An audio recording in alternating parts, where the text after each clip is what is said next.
Are we are we doing this?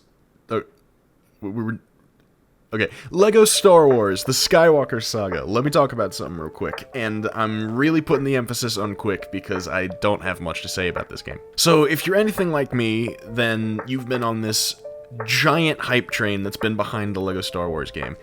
And if you're anything like me, the last 2 weeks of your life have been completely and utterly consumed by playing this game, which, can I say, it's good. And by good, I mean really good. And by really good, I mean absolutely phenomenal. Like, I'm one of the weirdos who, still played Lego games far after my childhood has ended, and also bought physical Legos. Here's some kind of photo proof of that. I don't know how I'm gonna do it, but I'm gonna do it. And given my, honestly, too much experience in this field, I can say with absolute certainty, this is the best frickin' Lego game I've ever played. And it's kind of the least Lego game I've ever played. I mean, like, seriously, the formula that's been set up for these games for the last, 20 years or something, it's just been completely broken by this game. Like, there's so much new stuff here to do. Like, this is... The space battles. They're literally like Star Wars Battlefront EA tier space battles, and that is amazing. I just realized that I used EA tier to mean something positive. Okay, anyway, I really like this game. And I like it so much that, can I just say, this might be, not only the best Lego game ever made, but the best Star Wars game ever made. And that is a bold claim, I'm aware. So, for the last few years, my favorite Star Wars game has been Fallen Order. And I'm not a huge fan of the Souls games. My only reason for wanting to play this game was because it was a Star Wars game. But I absolutely friggin' loved it. Like, the story, peak. So yeah, I know it's a huge claim to make that, this video game that's designed for children, that it's better than Dark Souls in space. But when I say that I think it's a genuine consideration, I think that there's just one thing holding this game back from being the best. And if they implemented it, I don't know how difficult it would be to implement it, but if they did, this would absolutely destroy every other Star Wars game, in my opinion. Character customization. So, character customization is, if you don't know, and if you've been living under a rock for your entire childhood, it's this feature that is completely self-explanatory that has been in literally every other Lego Star Wars game and Lego game to date. Can you tell that I don't have a script? But seriously, character customization has been one of my favorite features to ever exist in one of these Lego games. And the fact that in the one where I think it needs it the most, it's absent, is a little bit disappointing. And here's what I mean. So, I'm gonna just assume you're like me again. I hope you're fine with this. If you are like me, then you have been wishing for a Rockstar or Bethesda-style open-world Star Wars game. Maybe not exactly, because, I've seen the stuff Bethesda puts out. But in this theoretical open-world Star Wars game, you'd be able to go to as many planets as you want, or as many as people would care about. You would, be able to design or just buy ships that main characters usually do not fly. You'd be able to, use your own character or troop of characters and go around the galaxy doing random adventures. And as it stands right now, this Lego Star Wars game has 2 of those. Pretty much every planet that appears in any Star Wars movie, you can explore a bit of it. Not all of it, which I completely understand, but, it's insane. Like, usually, Lego games have always kind of had these 2 types of open worlds. They've had the singular hub world, where that's just where everything is, or one large hub world and, 6 or 7 really tiny other hub worlds that you could explore. Yeah, this game is the best of both of those in the fact that there's 30 little tiny hub worlds and most of them are huge. And then with the ships, I said it before, this is like straight out of a Star Wars Battlefront game, kinda like space and ship battles. Like, it is crazy.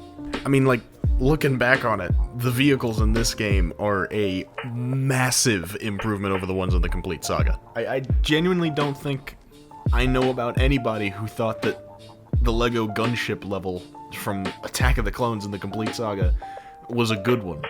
No one likes that one. So to see, like, such an advanced level of vehicles in Star Wars, something that has never been seen before ever, is super impressive. This means that the only thing that's really missing is the third thing, which is making your own character or troop of characters and having your own adventure. And I genuinely think that this would be so easy to implement because so I understand why they didn't implement it. You know, this is sort of just meant to be a celebration of the movies and other live action properties, kind of. And given the fact that there's, 400 characters that you can play as in this game, a character customizer would be massive. So I completely understand why they didn't do it.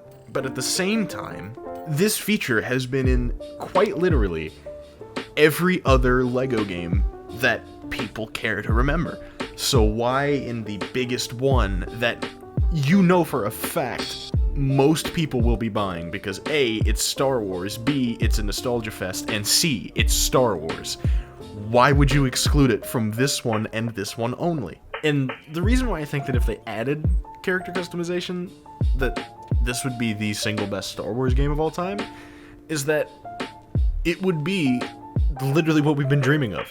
Being able to make your own Jedi, bounty hunter, scoundrel, or any of that, and just roam the galaxy in a ship that no main character uses, like my favorite one in Star Wars, the bootleg Millennium Falcon, because I don't really care about the actual name of this thing. The thing that's missing from the ship is there's a Jedi of my own creation shaped hole in its cockpit. So if you don't know how characters work in this new LEGO Star Wars game, they're divided into a couple of classes, alright? You got Jedi and Sith, which do the exact same thing, and then you've got, like, Scoundrel, Hero, Villain, and Bounty Hunter, whose differences are so minimal that they're not even worth talking about. Then you got the droids and extra characters, which has... Claude. So I think that the way that character customization would work is that before you start making the character, you assign them this specific class, and that would just determine their abilities. This is what, the other LEGO Star Wars games have done, Give them a lightsaber, they're a Jedi. Give them a gun, and they're a domestic terrorist. It's simple LEGO. And then, you just use whatever parts from whatever characters that exist and just make your own Jedi and or domestic terrorist. And I don't even care about droid customization, you get enough of them other than C-3PO and R2, so just use one of those, 'cause screw you, I guess. But, like, the thing that's cool about it, and the reason why I think that character customization would be so good, is that you would be able to insert yourself into this... Hold on. You would be able to create your own story and your own characters and put them into this franchise that you've probably loved since you were a kid, unless you have no soul. Sure, the missions have been, super kiddified, so it's stuff like, oh my gosh, our boombox is broken. Use the Force or a gun to fix it, please. What I'm saying is while I absolutely love this game, I want to explore it. I don't want to facilitate a character that I've had a deep connection with for years explore it. I want to explore it. I mean, you have so many characters, and the fact that half of them are useless, in past LEGO games, my whole motivation for getting enough characters was so that way I'd have more options in the character customizer, because ain't nobody being the frickin' Hobbit from Rise of Skywalker. I can tell you that right now. God, that movie makes me so angry. Who will wake up and be like, alright, you know who I want to be in the LEGO game today? Rose. The answer is nobody. So, seriously, that's, pretty much all I have to say, is just I think that this game would be way better if you could make your own characters. It would just make it that much more interesting. And there's still time for them to add it in.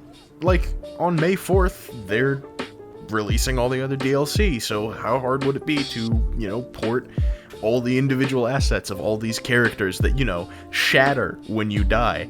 How hard would it be to import all those into, like, a little menu and just mix them up? Is this a huge complaint?